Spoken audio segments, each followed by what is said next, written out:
कदमों की चाप सुन के ज़रक़ाम ख़ान फ़ौरन पीछे हुआ था। महराब खातून मुलाज़िमा का हाथ थामे कमरे में दाखिल हो रही थी। ज़रक़ाम फ़ौरन निगाहें झुका के इनके अगले हुक्म की तामील के लिए खड़ा था, जबकि महराब खातून ने मुलाज़िमा को वहाँ से जाने का इशारा किया था। तुम्हारे सरदार साहब कुछ देर में डेरे से यहाँ आ जाएंगे ज़रक़ाम। वो महरमा की हालत देखकर न जाने क्या समझेंगे, मुझे तो कुछ समझ नहीं आ रहा। वो अपना सर थामे बैठी थी। सरदार साहब भी मेहरू बीबी को लेकर बहुत परेशान है। छुट्टी मारकर वो मेहरू बीबी के बाप हैं, यकीनन अपनी बेटी को सही सलामत देखकर खुश होंगे। ज़रक़ाम इनकी ठारस बांधना चाहता था। महराब खातून ने एक नज़र इसे देखा, जिसके सीने पर दुपट्टा फैला हुआ था, जबकि चेहरे और हाथों पर कई खराशें थीं। कलाइयों पर पड़े गहरे ज़ख्मों से अंदाज़ा करना मुश्किल नहीं था कि इसे रस्सियों से बांध कर रखा गया था। अपनी लाडली बेटी की हालत देखकर वो कोट रही थी। जब बदशा बेगम और मद्दहा वहाँ आई थी, मेहरू आ गई छोटी अम्मा, और आपने हमें बताया ही नहीं। हाय मेरी बहन, क्या हालत हो गई है इसकी। मद्दहा आंखों में आंसू भरे बहन माँ के हाथ पांव छू छू रही थी। ज़रक़ाम को इसके मगरमच्छ के आंसू देखकर न जाने क्यों गुस्सा आ रहा था। छोटी मालकन, मैं बाहर ही हूँ, अगर किसी चीज़ की ज़रूरत पड़े तो। ज़रक़ाम, तुम ऐसा करो, हॉस्पिटल से डॉक्टरनी को ले आओ। बदशा बेगम ने गहरी नज़रों से महरमा का जायज़ा लेते हुए कहा, जबकि आप खातून जिन बदतरीन अंदेशों का शिकार थी, डॉक्टर का सुनकर कांप उठी थी। नहीं ज़रक़ाम, जब तक सरदार साहब नहीं आ जाते तुम महरमा के मुतालिक किसी का कोई हुक्म नहीं मानोगे। महराब खातून की आंखों के सुर्ख तौर पे बदशा मुस्काई थी। तुम लाख छुपा लो महराब खातून, महरमा की हालत चीख चीख कर बता रही कि इस पर क्या बीती है। बदशा की तंजिया लव्वल लहजे पर महराब खातून ने सब्र का घूंट पिया तो ज़रक़ाम भी मुठियाँ भेजे बाहर निकल गया था। कुछ ही देर में महरमा की आमद की खबर जंगल में आग की तरह फैल गई थी। कबीले के मुअज़्ज़िन सरदार यूसुफ़ज़ई की हवेली आन पहुँचे थे, ताकि मसले की संगीनी का एहसास किया जा सके। इसके मुस्तकिल बेहोशी को डॉक्टर ने सदमाती कैफियत का नाम दिया था। सरदार, तुम्हारी बेटी क्या कहती है? सुनने में तो यही आ रहा है कि वो जवान है, पढ़ी लिखी, खूबसूरत है। क्या पता वो घर खुद छोड़ कर गई हो। वो कबीले के इंतहाई मुअज़्ज़ज़ बुज़ुर्ग थे, जिनकी बात सुनकर सरदार यूसुफ़ज़ई के चेहरे पे वाज़ेह गुस्सा वाज़ेह था। देखिए मोहतरम, आपके पास इस मसले का कोई हल है तो बताइए। मुझे इंसाफ चाहिए, ना कि मेरे घर की जानिब उड़ती उंगलियाँ। वो बड़ी मुश्किल से बोल पा रहे थे। जैसा कि हम सब जानते हैं, तुम्हारी बेटी की शादी होने वाली थी। अगर इसका मंगेतर इसे अपना ले तो जिरगा यकीनन फैसले के इसके हक में देगा, वरना तुम्हारी बेटी को गाँव की ख़वातीन के सामने अपनी आबरू की पाकदामनी का सबूत देना होगा। दूसरी सूरत में इसका मुकदमा मौत होगी, क्योंकि किसी शादीशुदा लड़की का 4 दिन घर से बाहर होकर गैर मर्दों के हमरा रहना किसी तरह काबिल कबूल नहीं होगा। हम नहीं चाहते कल को कोई और लड़की भी अपनी मन मर्जी से भाग जाए और इसके वर्सा किसी पर भी इसके गुस्से का इल्ज़ाम धर दे और तेज़ाब से बच जाए। जरगे के फैसले पर वो पहलू बदल कर रह गए थे, जबकि वो सब इन्हें सोचने का वक्त देकर जा चुके थे। अब क्या होगा सरदार साहब, क्या वो लोग मेरी बेटी को मार देंगे? महराब खातून तक इस फैसले की खबर पहुंची तो वो अपने डर समेत इनके पास आ पहुंची थी। कुछ समझ नहीं आ रहा, अजीब मंधार में फंस गया हूँ। मुझे सुफियान से बात करनी होगी। इस वक्त वही है जो हमारी बच्ची की बची कुछ इज्जत बचा सकता है। सरदार यूसुफ़ज़ई ने फ़ौरन सुफियान और मायरा को बुलवाया था। इधर मेहरू माँ होश की दुनिया में लौटी तो जैसे बोलना ही भूल चुकी थी। कुछ तो बोलो मेहरू, आखिर वहाँ क्या हुआ था? जानती हो जरगे का क्या फ़ैसला आया है?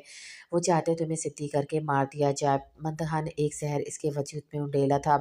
वो बेयकीन नज़रों से इसे देखने लगी थी। पर ताहू आप ही क्यों, मैंने क्या किया है? वो आगही की सीढ़ियों पर कदम धरने लगी थी।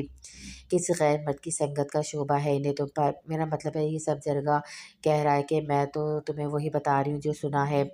के पाँव तले से ज़मीन सिरकी थी। वो इन्हें सब बताना चाहती थी, मगर इसे ज़बानबंदी का हुक्म दिया गया था। मुबारक खान ने कहा था, अगर वो अपने हक में भी गवाही पेश करने की कोशिश करेगी तो इसका अगला हदफ अरहान होगा। महरमा के नाम से इज्जत की चादर उतारने का इल्ज़ाम लगेगा, लेकिन अरहान की जान जाएगी और सरदार यूसुफ़ज़ई यकीनन अकलौते बेटे के मरने का सदमा सहन नहीं कर पाएंगे। वो जो अनदेखी बेड़ियाँ इसके पाँव में डाली गई थी, माँ सिवा इन पर गरियाजारी के वो कुछ भी नहीं कर सकती थी। इतना बड़ा धोखा! इसकी आवाज़ में शीशे टूटने की आवाज़ जैसी खनक गई थी। संग्राम ने सर झुका लिया था, जबकि वो बेयकीनी से इसके चेहरे को देख रही थी। लगता है मैं इस ड्रामे को अब मज़ीद तोल नहीं दे सकता था। हाँ, मैं मानता हूँ कि मैंने याददाश्त खो जाने का ड्रामा किया तुम्हारे साथ, लेकिन इसके पीछे कुछ रीज़न्स हैं। आई होप तुम मुझे समझोगी। संग्राम ने लहजे में बेबसी समोए कहा था, जबकि रक्ता अभी भी अपने इस तरह बेवकूफ़ बनाए जाने पर तासुफ से इसे देख रही थी। गो टू हेल मिस्टर संग्राम, दफ़ा हो जाओ मेरे घर से। आज के बेतरबे मिलने वाले शौक से शदीद चिड़चिड़ेपन का शिकार हो रही थी। रक्ता प्लीज़ मुझे मेरी बात का कहने का एक मौका तो दो। वो मल्तजाना अंदाज में कहते हुए इसके सामने आया था, जो इससे रुख मोड़कर खड़ी थी। क्या सुनूं मैं? हाँ, आखिर कहने को अब रह क्या गया है, और वैसे भी क्यों सुनूं मैं तुम्हारी बात? हाँ, अब तुम सुनोगे मेरी बात। शराफत से यहाँ से चले जाओ, वरना अभी लैंड लेडी को बुलवा कर धक्के देकर निकलवाऊंगी यहाँ से। वो एकदम शेरनी बनी से धकेलने लगी। संग्राम पेशेमान सा सर झुकाए बाहर निकल गया था। क्या था ये सब तुम्हारा? अपने दोस्त किस बात पे झगड़ा हुआ है? तुमने तो कहा था वो बोल नहीं सकता। फिर इनकी बुलंद आवाज़ों पर इसकी पास आती ग्रैनी इसे खौनखार नज़रों से घूर रही थी। ओ गॉड ग्रैनी प्लीज़, अभी मैं कुछ बात करने के मूड में नहीं हूँ। क्या हम बाद में बात करेंगे? वो अपने चेहरे पर विचार की सजाए बोली थी। अजीब सरखुद लड़की है, अब झूठ भी बोलने लगी है। गिरनी इसे सौ सलाह बातें सुनाते हुए बाहर निकल गई तो इससे भी अपना सर हाथों में गिरा लिया था। अगले कई दिन अजीब कश में गुजरे थे। वो तकरीबन 2 हफ्ते इनके साथ रहा था। घर में एक फर्द की कमी से उदासी ने पहरे डाल दिए थे। वो इस फजूल शख्स को सोचना नहीं चाहती थी, तभी खुद को ज़्यादा मसरूफ़ करने के लिए वो रात भर काम करने लगी थी। इस दिन इसे एक पार्सल डिलीवरी के लिए टाउन के रईस शख्स के घर से ऑर्डर मिला था। वो शायद वो वाहिद ग्राहक था जो इसे फ़िक्स डिलीवरी से ज़्यादा पे करने की बात कर रहा था। वक्त मुकर्रर पर वो इसकी चीज़ों का पार्सल लिए पैलेस पहुंची थी। वो घर जितना बाहरी तौर पर खूबसूरत था, इससे कई गुना वो दाखिली अहाते में खूबसूरती समेटे खड़ा था। शायद वहाँ कोई पार्टी होने वाली थी जिसके लिए कई किस्में फ्लावर्स के ऑर्डर दिए गए थे। वो मुलाजिम की मैयत में घर के अंदर दाखिल हुई थी। मैम, आपको यहाँ कुछ देर इंतज़ार करना पड़ेगा जब तक हमारे सर नहीं आ जाते। वो मुलाजिम इसके हाथ से वो के पार्सल लेते हुए अपने मालिक के बारे में आगाह करके चला गया था। रगदा वक्त गुजारी के लिए इधर उधर देखते हुए अपना टाइम पास कर रही थी। जब जूतों की टिक टिक ने इसे अपनी जानिब मुतवज्जह किया था, वो फ़ौरन अपनी जगह से खड़े होते आने वाले को वेलकम करना चाहती थी। हेलो मिस रगदा खान, कैसी हैं आप? अपनी पूछ पे उभरती आवाज़ ने इसे मुंजनिब कर दिया था। रक्ता लम्हे की ताख़ीर किए बिना इसकी जानी पड़ी थी। सामने ठहरा शख्स अनजान नहीं था। ब्रिटिश ब्रिटिश बारबरी के किरे डिनर सूट में मलबूस अरमानी के इंतहाई कीमती घड़ी और जूते पहने हुए शख्स को इससे सहपारा घूर के देखा था। तुम यहाँ क्या कर रहे हो? अगर मेरा पीछा करके यहाँ पहुँचे हो तो मैं बता दूँ कि मैं मिस रखता। एक तो आप ओवर एटीट्यूड बहुत है। वेल, ये फूल मैंने ही आपसे मंगवाए थे। रखता इसके तर्ज तखातुब पर तो हैरान थी। अगली बात सुनकर तो जैसे शौक लगा था। Are you serious? तुम क्या कहना चाहते हो कि तुम यस मिस रखता, आप इस वक्त सिंगराम पैलेस में हैं, जो यकीनन मेरी मलकियत है। सिंगराम इसके धुआं धुआं होते चेहरे से महफूज होते हुए बोला था। रक्ता ने तिरछी निगाहों से इर्द गिर्द का जायज़ा लिया। एक मुलाजिम मुख्तलिफ लौज़मात से सजी टी ट्रॉली घसीटते हुए इनकी तरफ आ रहा था। तुम मजाक करो ना? आई मीन, ये तुम्हारा घर कैसे हो सकता है? रक्ता तंजिया मुस्कुराते हुए शाने उचकाते हुए बोली थी। शुक्रिया मिस्टर वेल्सन। संग्राम कमाल बेनियाजी से इसका सवाल इग्नोर करते हुए आने वाले मुलाजिम से मुखातिब हुआ था, जो उनके सामने चाय बनाकर रख रहा था, जबकि रख्ता अभी तक बेयकीनी का शिकार थी। बात दरअसल है मिस रख्ता, मैंने कई बार कई तरीक़ों से आपको अप्रोच करने की कोशिश की थी। आई होप की थी, लेकिन आपने तो जैसे कसम खाई थी मुझे ना मिलने की, कि सो मुझे आपको यहाँ बुलाना पड़ा। आई होप आपने माइंड नहीं किया होगा। Let's enjoy T. मनातिब भरे अंदाज में कहते हुए रख्दा के सामने वाले सोफ़े पर नशिस्त संभाल चुका था। ओके मिस्टर संग्राम, तुम्हें मुझसे मिलना था ना, सो किसी भी बहाने तुमने मुझे यहाँ बुलवा लिया, फ़ाइन। लेकिन इस सब ड्रामे की वजह अगर तुम ये समझ रहे हो कि तुम मेरे सामने ऐसे यूँ बनने का नाटक करोगे और मैं तुम्हारी मसनूई नुमाइश से मुतासिर होके तुम्हें माफ़ कर दूँगी, तो मिस्टर संग्राम, सॉरी टू से, मैं धोखेबाजों को कभी माफ़ नहीं करती। मेरे ख़्याल से मुझे जाना चाहिए अब। वो गुस्से से लाल पीली पड़ती, तेज़-तेज़ अंदाज में बोलती, अपने बैग उठाए आगे जाने को बढ़ी थी, जब सिमरान ने फ़ौरन इसका हाथ थामा था। रग़दा इसकी जसारत पर स्टिक हो गई थी। तुम भले से मुझे माफ़ ना करो, लेकिन मेरी मुकम्मल बात तो सुन लो रग़दा प्लीज़। मैं नहीं जानता कब, कैसे और क्यों मैं तुम्हें देखकर अपना दिल हार बैठा हूँ, पर सच यही है रग़दा, तुम्हें जानने के लिए तुम्हारे पास रहने की ख्वाहिश में मैंने झूठ का सहारा लिया, लेकिन तुम्हें लेकर मैं बहुत पॉज़िटिव था।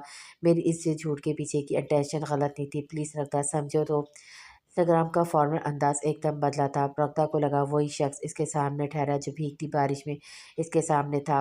रक्ता आई हो टू गो मिस्टर संग्राम, वो बिना इसे जवाब देते अपना हाथ छुड़ाना चाहती थी जब सिंगरान ने एक ही झटके में इसे अपनी बाहों में समेटते अपने बेहद करीब किया था। मैरी मी रक्ता, न कोई इल्तिजा दरख्वास्त न ही पेशकश, बल्कि सिर्फ साफ तखम्बर अंदाज में वो इसे शादी करने का कह रहा था। जबकि रक्ता को शौक लगा था। वो शख्स जिससे मिले इसे जुम्मा जुम्मा 8 दिन हुए थे।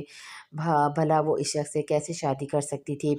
रक्ता ने फौरन से इसे झटका दिया। संग्राम भी जैसे लम्हों की कैसे वापस आया था। मिस्टर संग्राम, बिहेव योर सेल्फ। आप क्या मुझे कोई गिरी पीढ़ी लड़की समझ रहे हैं जो आपकी फजूल गोई का शिकार हो जाएगी। इनफ नाउ, बहुत बर्दाश्त कर लिया मैंने आपको। अगर आप मेरे रास्ते में आए तो मैं पुलिस को कॉल कर दूंगी। वो शेरनी बनी से धाड़ रही थी जबकि वो कोट की जेब में हाथ डाले तसल्ली से उसे देख रहा था। रक्ता वापस जाने को मुड़ी थी। तुम्हें मुझसे शादी करनी पड़ेगी रक्ता, क्योंकि ये संग्राम की ख्वाहिश है और इस वक्त तुम इसकी सल्तनत में हो। अगर तुम मेरी बात नहीं मानोगी तो शायद कभी अपनी ग्रीनी को दोबारा नहीं देख सकोगी। संग्राम की बात पर इसके पाँव जमीन पर मुंजनिब हुए थे। मिस्टर वेल्सन, संग्राम की आवाज़ पर वही मुलाजिम दोबारा हाजिर हुआ था जब संग्राम ने इसकी जानिब हाथ बढ़ाया था और वेल्सन ने हाथ में पकड़ा आईपैड इसके हवाले कर दिया था। संग्राम रस्सी से चलते हुए इसके सामने आ रुका और आईपैड पर से छेड़खानी के बाद एक स्क्रीन इसके सामने की थी। सामने का मंजर देखकर वो शिद्दत रह गई थी। सॉरी मामू जान, मैं मेहरबान से शादी नहीं कर सकता। जो लड़की इतने दिन घर से बाहर रहकर आई हो, इसकी पारसाई का यकीन कौन करेगा। अगर आप चाहें तो मैं आपकी खातिर मंतहा से शादी करने के लिए तैयार हूँ। इस वक्त यूसुफजई हवेली का जगत गांव के लोगों से भरी थी जब मुझे से एक आवाज़ उभरी थी जिससे मुख्तार यूसुफजई की आस व उम्मीद को पल में रेत किया था। अब तुम क्या कहते हो मुख्तार यूसुफजई? अगर आज हम तुम्हारी बेटी को माफ़ कर देते हैं तो हम अपनी आने वाली नस्लों को क्या जवाब देंगे। और वो जो पहले इस किस्म के मसाइल का शिकार हो गए, जिरगे के आगे सर झुकाकर अपनी जानें कुर्बान कर चुके हैं, इन लोगों के वारिस हम पे थू थू करेंगे कि कमज़ोर और ताकतवर के लिए इंसान के तराजू अलग कैसे हो गए। अब तुम बताओ इसका आखिरी हल। जिरगे के सरपंच की बात पर मुख्तार यूसुफजई के दोनों शाने जैसे मस्जिद ठल गए थे। गांव का कोई भी शख्स तुम्हारी बेटी को अपनाने के लिए तैयार नहीं होगा मुख्तार यूसुफजई। दूसरे सरपंच की बात पर मुख्तार यूसुफ ने सख्ती से आंखें मीच ली थी। उन्होंने गांव की रिवायत से हटकर अपनी बेटियों को आला तालीम दी थी, हद दर्जा मॉडर्न लाइफ थी, पर इज्जत के मामले में आज फिर वो दकियानुसी सोच का शिकार नजर आ रहे थे। मैं करूँगा मेहरू बीबी से शादी। मजमे से आती एक और आवाज़ पर तो गोया जरगे में खलबली मची थी जबकि मुख्तार यूसुफ ने हैरत भरी नज़रों से इस शख्स को देखा था।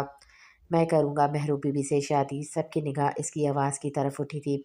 मैं जानता हूँ कि मेरी हैसियत एक ग़ुलाम से कोई ज़्यादा कुछ नहीं है, लेकिन पैदा होते ही इस घर का नमक खाया, इस घर की बेटियों के किरदार की पाक दामनी की गवाही यहाँ का हर ग़ुलाम देगा और शायद हर शख्स अपने मालकों की हिफाजत पर जान छिड़कना चाहेगा।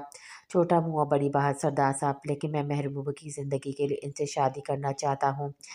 ज़ख़ाम की नज़रें हमेशा की तरह झुकी थी, लेकिन आज पहली बार शायद किसी ने मुख्तार यूसुफ़ज़ई की मौजूदगी में उसकी ऊंची आवाज़ सुनी थी, जो यकीनन इन्हीं की तरह खातिर बुलंद थी। ये सब ड्रामाई बातें हैं ज़रख़ाम खान। कल को जब लोग तरह तरह की बातें करेंगे तो तुम ही जरगा बुलाकर फ़ैसला चाहोगे। एक सरपंच ने नखूद भरे अंदाज में कहते गोया इसकी पेशकश ठुकरानी चाहिए थी, जबकि बाकी सब सरदार यूसुफ़ज़ई को देखने लगे थे। सरदार यूसुफ़ज़ई, तुम एक बार अपने ग़ुलाम की भी सुन लो और अपना रुतबा भी देख लो। हम नमाज के बाद दोबारा जरगा इकट्ठा करेंगे। जरगे के सरबराह ने अपनी नशस्त से खड़े होते हुए कहा। शायद वो सब सरदार यूसुफ़ज़ई को हर एंगल से देखभाल के फ़ैसला करना देना चाहते थे, क्योंकि इसी जरगे की हिमायत में कभी ज़रख़ाम खान को दीद के तौर पर यूसुफ़ज़ई के हवाले किया गया था। तो क्या सरदार यूसुफ़ज़ई अपनी बेटी के लिए एक ग़ुलाम को दामाद बना लेगा? मुख्तलिफ लोग सरगोशियाँ करते हुए वहाँ से जा रहे थे। बाकी रह जाने वालों में सुफियान यूसुफ़ज़ई और उसके बाप के अलावा बाकी सब मुलाजिम थे। जिस बेटी ने माँ बाप की इज्जत नहीं रखी, इसके लिए मौत सज़ा है या फिर यही सज़ा रह जाती है कि इसे नौकर के सर बांध के इलाका दर बदर कर दो। मुख्तार यूसुफ़ज़ई। इमरान यूसुफ़ज़ई के लहजे से झलकती हकारत सरदार यूसुफ़ज़ई के सीने में दर्द करने लगी थी। हमारी बेटी के लिए लड़कियों की कमी नहीं है जो हम इसके सर बदनाम ज़माना लड़की डालेंगे। इसका क्या है, ना नाम ही ना ही माशरे में कोई मुकाम है। सुफियान यूसुफ़ज़ई के बाप इमरान यूसुफ़ज़ई ने इंतहाई हकारत भरे अंदाज में ज़रख़ाम की तरफ देखते हुए कहा था। سردار یوسفزئی نے ایک نظر زرخام کو دیکھا جو انہیں ہی دیکھ رہا تھا، مگر ان کی جانب اٹھی نگاہ پر فوراً نظریں زمین پر جھکائی تھیں۔ کاکا جان کو بلا کر لاؤ عبادت خان، ہمارے حجرے میں کچھ دیر ہم اکیلا رہنا چاہتے ہیں۔ سردار یوسفزئی بنا سفیان اور اس کے باپ کو دیکھے عبادت خان سے مخاطب ہوئے تو وہ فوراً حکم بجا لاتے باہر نکل گیا تھا۔ زرخام نے بھی اسی وقت انہیں تنہا چھوڑ دینا مناسب سمجھا تھا، جبکہ عمران یوسفزئی سفیان کے ہمراہ فوراً وہاں سے نکل گئے تھے، جبکہ پیچھے ان کند سوچوں میں گھرے سردار مختار یوسفزئی کھڑی پہ نگاہ جمائے بیٹھے گزرتا وقت ان کے لیے کوئی مشکل پیدا کرنے کا سندیسہ دے رہا تھا۔ آپ نے بلایا سردار صاحب؟ کاکا جان کی آمد پر وہ اپنی سوچوں سے نکلے تھے۔ زرخام خان نے آج جو بھرے مجمع میں کہا، اس کے پیچھے کی کہانی کیا ہے کاکا؟ کیا اس نے وکیل کے پیروں پر انگوٹھے نہیں لگائے؟ مختار یوسفزئی نے اپنے لب و لہجے میں وہی رونق لانی چاہی، مگر اس وقت وہ کوئی بیمار شیر لگ رہے تھے۔ کاکا جان چونکہ جرگے کا حصہ نہیں بن سکے تھے، مگر زرخام سے اس کا کارنامہ سن چکے تھے، بلکہ جس قدر فورسلی سے اسے وہ اپنا مقدمہ لڑنے کا کہہ چکا تھا، شاید وہ کبھی اپنی اولاد کے لیے بھی قدم نہیں اٹھا پاتا۔ سردار، وہ وکیل نے کاغذات آج ہی دیے ہیں، میں بھی ابھی انگوٹھا لگوا لیتا ہوں اس سے جی۔ کاکا جان نے خود کو کئی ملامتوں میں گھرے خود کو جھوٹ بولنے پر مائل کیا تھا، جبکہ مختار یوسفزئی کچھ لمحے گمسم ہو کر رہ گئے تھے۔ سردار صاحب، جو حکم۔ خاموشی کا دورانیہ طویل ہوا تو کاکا جان نے کچھ بولنا چاہا، پر سردار یوسفزئی نے اپنی جگہ سے کھڑے ہوتے اسے خاموش رہنے کا اشارہ کیا تھا۔ اب اس کی ضرورت نہیں پڑے گی کاکا، قبیلے کے مولوی کو جرگے کے ساتھ بلا لینا۔ خود کو ابھاری بھرکم شال میں لپٹے وہ مختصر حکم دیتے زنان خانے کی طرف بڑھ گئے تھے۔ اپنے سردار کا شگفتہ انداز کاکا جان کو دکھی کر گیا تھا۔ تبھی وہ تلملائے اس کے پاس پہنچے جو حسب عادت چارپائی پہ چت لیٹا پرجوش انداز میں پاؤں ہلا رہا تھا۔ جب کاکا جان کی طوفان کی آمد پر فوراً اپنی جگہ سے اٹھا تھا، دھوپ مارو زرخام خان، تمہاری وجہ سے آج میں نے سردار سے جھوٹ بولا ہے، غداری کی ہے، ان سے خدا مجھے معاف نہیں کرے گا۔ کاکا جان کی پشیمان انداز میں کھل کر مسکرایا تھا، تو مطلب تیر نشانے پر لگا تھا؟ تو کیا بولا سردار نے پھر کاکا جان؟ اس کا بے تاب انداز میں کاکا جان کا ہاتھ پکڑنا انہیں مزید تعود دلا گیا تھا۔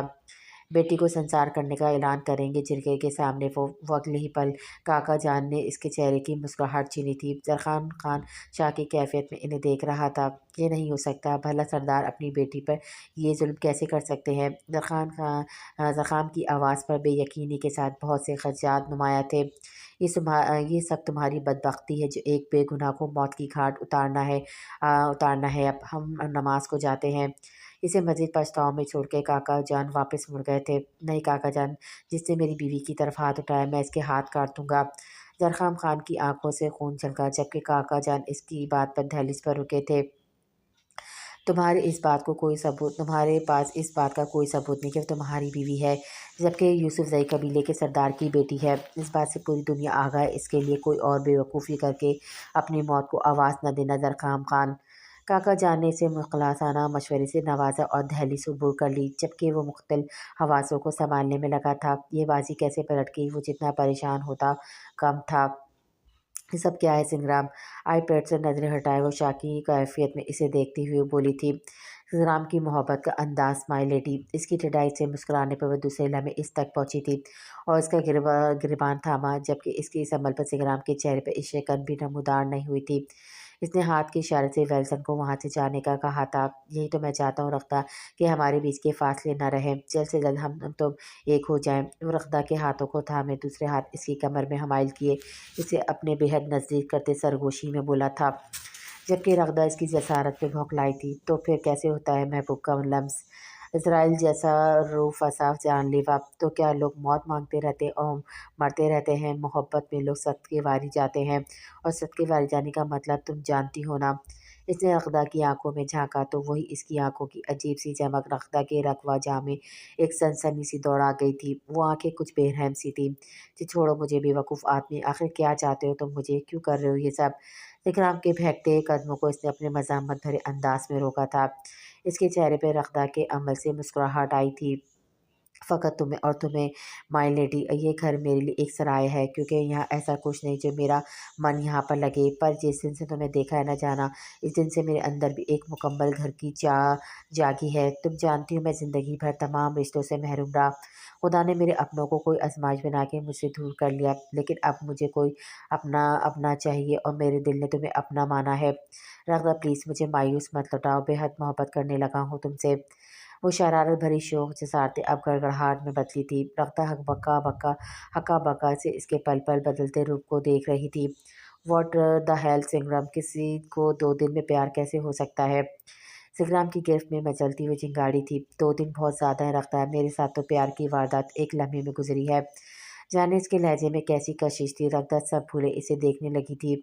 ये अच्छा ढोंग है अपनी मोहब्बत साबित करने का। आई स्वेयर ऑन गॉड, अगर गिरनी को कुछ हुआ तो तुम अगर मेरी बात मान लोगी तो ग्रैनी अगले कुछ घंटों में हमारे साथ होगी, और अगर तुम मेरी बात नहीं मानोगी, गॉड प्रॉमिस हम तीनों के साथ कुछ कर लूँगा, क्योंकि मुझे तुमसे हर हाल में बंधन छोड़ना है।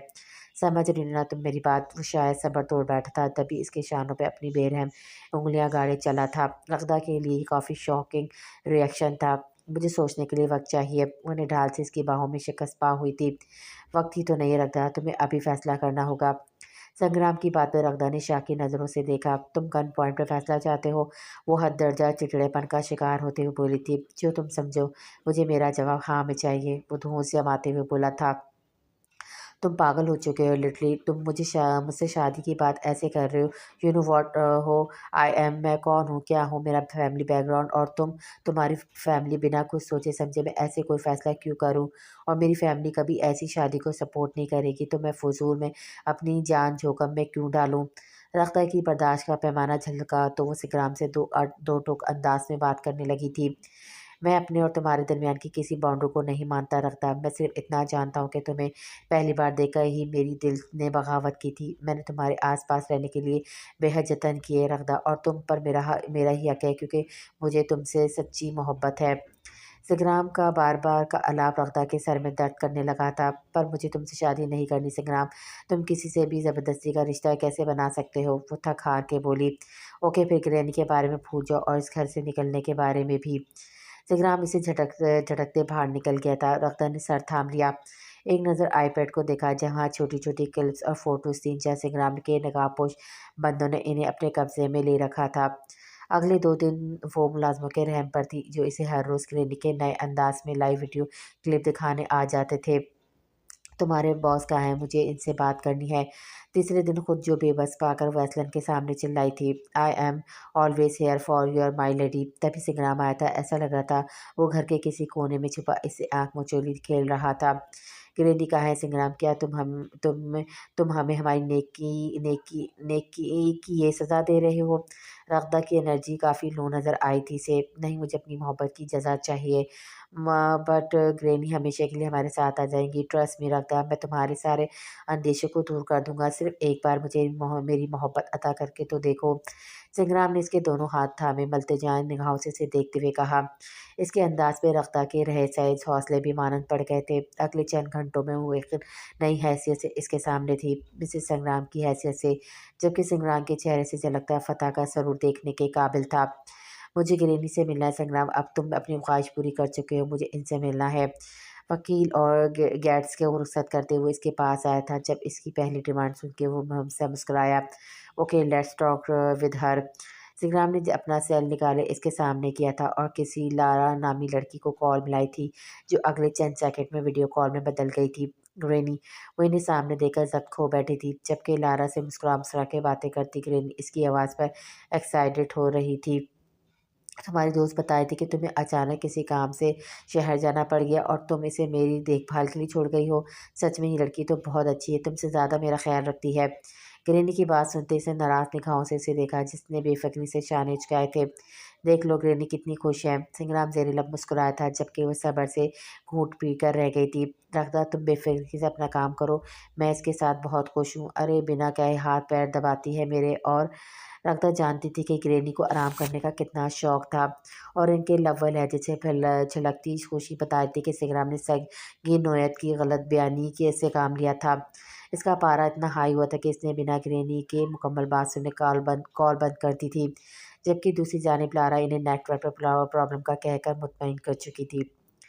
نکاح خواہ ولدیت کے خانے میں نرظرم خان کے باپ کا نام چاہتا تھا، جب اس جگہ کو خالی چھوڑ کر سرپرست عالم کاکا جان ہدایت خان کا نام درج کر دیا گیا تھا۔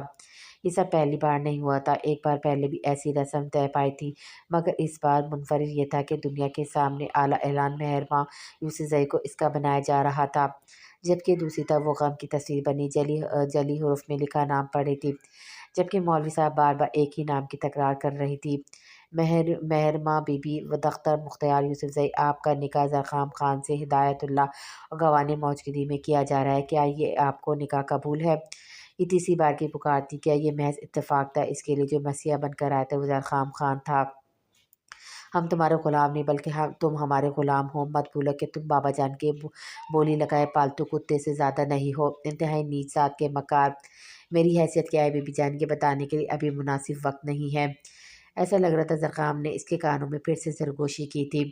مہر ماں مولوی صاحب کچھ پوچھ رہے ہیں، جواب دو بیٹی۔ تبھی محراب خاتون کا ہاتھ اس کے شانے پہ، جبکہ مختار یوسفزئی کا لذرتا ہاتھ اس کے سر پر رکھا گیا تھا اور وہ وہیں ہار گئی تھی۔ اس کھیل میں اول روز سے وہ اس کی شکست دے رہا تھا۔ قبول ہے، ایک سرسراتی آواز جو بمشکل مولوی صاحب اور دیگران کے کانوں میں پہنچ سکی تھی۔ عجب تماشا تھا، اس نیک شگون پر ایک بھی مبارکباد کا لفظ نہیں بولا گیا تھا، جبکہ کچھ دیر بعد اسے زرخام خان کے ہمراہ نامعلوم منزل کی جانب رخصت کر دیا گیا تھا، اس کے نام کے ساتھ۔ میری سب سے بد نصیب بیٹی، جو پیدا ہوئی تو ماں کا دودھ تک میسر نہیں ہوا، میں تب بھی تمہارے لیے کچھ نہیں کر سکی، اور آج بھی میں اپنی بیٹی کے لیے کچھ نہیں کر پائی۔ تمہاری ماں بہت کمزور ہے مہر ماں، اسے معاف کر دینا۔ محراب خاتون کی آنکھوں سے چند آنسو لڑکتے ہوئے ان کے رخساروں پہ آ جمے تھے، پر وہ کسی بے جان بت کی مانند ان کے سینے سے لگتی بے نور آنکھوں سے فاصلہ بنا گئے۔ مختار یوسفزئی نے نکاح کے بعد ایک بار بھی اسے نہیں دیکھا تھا، وہ جو کل تک اپنے بابا کی لاڈلی تھی، جبکہ منتہا شاید پہلی بار سچ میں دکھی تھی مہر ماں کی قسمت سے، کیونکہ اس کی قسمت زرخام خان جیسا آئیڈیل شخص جو لکھ دیا گیا تھا، لیکن دوسری طرف وہ مطمئن تھی کہ اس کی قسمت سفیان یوسفزئی جیسا کوالیفائڈ شخص تھا، جبکہ زرخام تو چند کلاس پاس مختار یوسفزئی کا غلام تھا، اور یہ حوالہ مہر ماں کو کبھی معتبر بھی نہیں دے سکتا تھا۔ ان کے جاتے حویلی کی گیٹ پر بڑا سا تالا پڑا تھا، شاید وہ تالا مہر ماں کی تقدیر پر تھا یا اس کی بد نصیبی پر۔